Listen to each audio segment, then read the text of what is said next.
Hari Om. Chapter 14. The Liberation of Sakattasura and Trinnavarta. The conversation between Bahulashva and Narada continues. Sri Bahulashva asked, "Due to your supreme devotion, I too have become enlightened. The companionship with the Lord's great devotees is very rare. Now I have managed to attain it. O sage, will you also tell me about the divine deeds of the Lord?"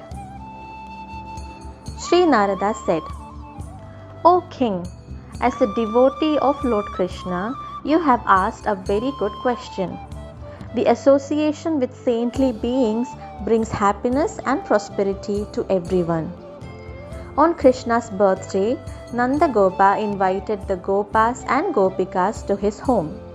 Yashoda also requested the Brahmins to perform puja rituals. After dressing the Lord in a red garment, applying black kohl to his lotus-like eyes, and adorning his hands and feet with gold ornaments, Yashoda laid him in the cradle.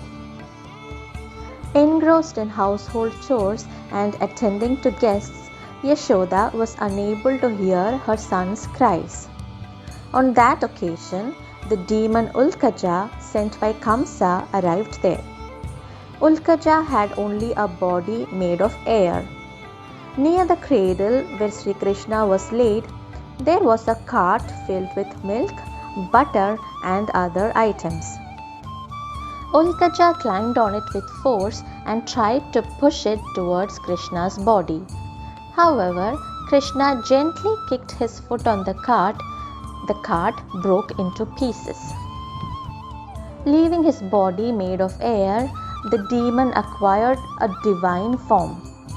After respectfully bowing down before Lord Hari, he ascended into a chariot pulled by many horses and went to Goloka, the abode of the Lord. Nandan and the Gopa children rushed there by hearing the sound of the cart breaking.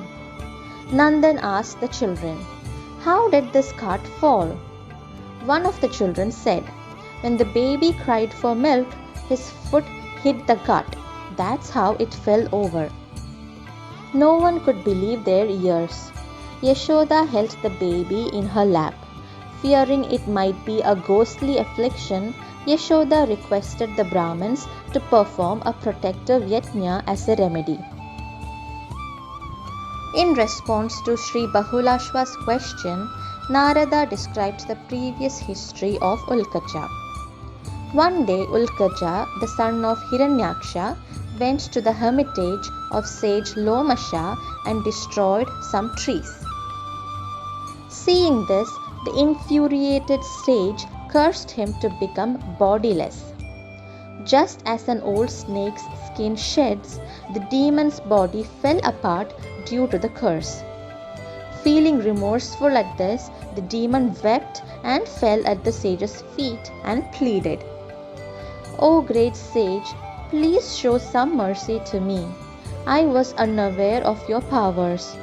Forgive me and kindly return my body to me." Moved by Ulkaja's tears, Maharshi Lomasha said, "You must wait until the end of Chakshusha Manvantara and the arrival of the Vaivasvata Manvantara. Then, in the Dwapara Yuga, you will attain liberation upon touching the Lord Hari's feet." He was reborn as the demon named Ulkaja. Then, Trinnavarta's salvation was described. One day, Yashoda was fondling her child in her lap. Then, suddenly the child seemed to grow heavier. Yashoda could no longer hold her child, so she immediately placed him on the ground. Later, she got busy with household chores. At that time, the demon Trinnavarta, sent by Kamsa, arrived there. After transforming into a whirlwind, Trinnavarta took the child and flew into the sky. There was blinding darkness and a terrible rumbling in Gokulam. No one could see anything for some time due to the intense dust. Hearing the sound, Yashoda came and searched, but did not find her son in the yard. Panicked by this, Yashoda fell unconscious. After regaining consciousness, Yashoda cried loudly. The Gopikas also cried and searched for Yashoda's son. By that time, Trinnavarta had reached outer space with Krishna, and the infant on his shoulders felt as heavy as Mount Sumeru. The demon tried to drop Krishna down, but Krishna tightened his grip around the demon's neck. Despite the demon's cries of pain, Krishna did not let go. Thus, the demon died by Krishna's hands. The effulgence emanating from his body merged into the Lord. Then the demon and Krishna fell from the sky onto a rock. The fall caused a tremor there. Seeing the demon and the Lord fallen on the rock, the Gopas ran and picked up the Lord and handed him to Yashoda. Nanda Gopan, Yashoda and the people of Gokula were overjoyed to get Krishna back unharmed. Then the learned Brahmanas arrived at the house of Nanda Gopa.